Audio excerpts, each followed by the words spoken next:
Assalamualaikum warahmatullahi wabarakatuh. Apabila kita menyebut bulan Ramadan, sekarang kebetulan bulan Ramadan, bulan puasa, biasanya kita akan ingat tentang puasa, tentang waktu berbuka dan juga solat tarawih, kan? Tapi sebenarnya setelah 63 tahun saya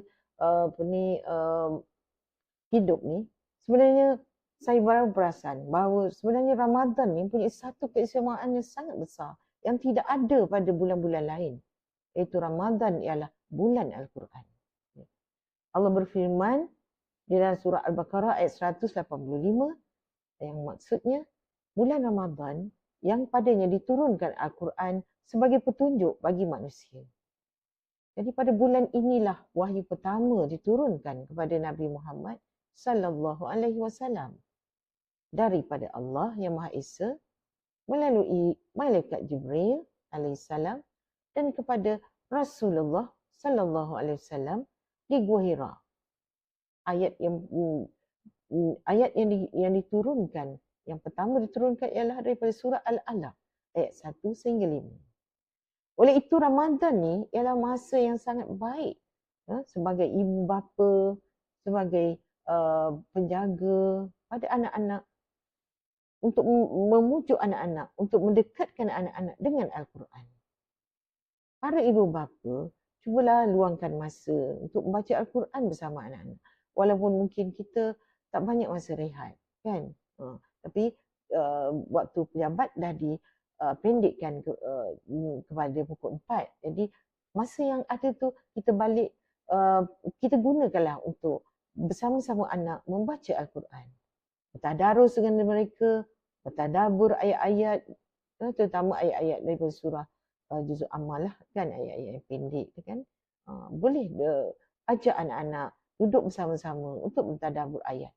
Walaupun dengan hanya beberapa ayat sehari. Tapi yang penting menyediakan suasana kebersamaan kepada mereka, ya. Supaya mereka merasa seronok dan merasakan bahawa bulan Ramadan bukan setakat puasa tapi adalah bulan Al-Quran. Sebelum tu mungkin saya boleh cerita sikit bagaimana saya keluarga kami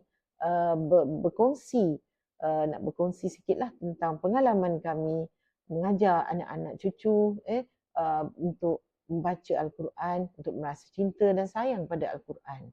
Sebelum berbuka dekat rumah saya kan, anak-anak selalunya, anak-anak yang dah berkahwin, mereka datang untuk berbuka.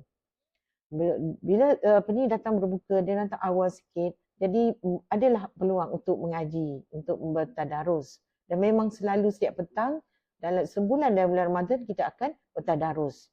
Sama ada secara online ataupun secara face to face. Jadi mereka bawa anak-anak cucu mereka yang kecil ni, anak cucu yang kecil ni, yang umur lebih kurang 6 tahun dan 7 tahun, turut terlibat, turut meminta untuk membaca Al-Quran sama. Walaupun mereka baca mungkin 1 ayat, 2 ayat dan akan dibetulkan bacaan mereka oleh ibu bapa mereka. Mereka seronok tengok mak ayah mereka, wan mereka membaca Al-Quran. Jadi di situ kan dia datang natural. Natural bagaimana kita tak perlu paksa pun dia. Tapi dia akan menangis kalau dia tak dapat membaca. Itu sesuatu yang sangat mahal sebenarnya. Jadi suasana itu sangat penting. Macam itulah kita nak lahirkan rasa cinta dan rasa sayang kepada Al-Quran dalam hati mereka.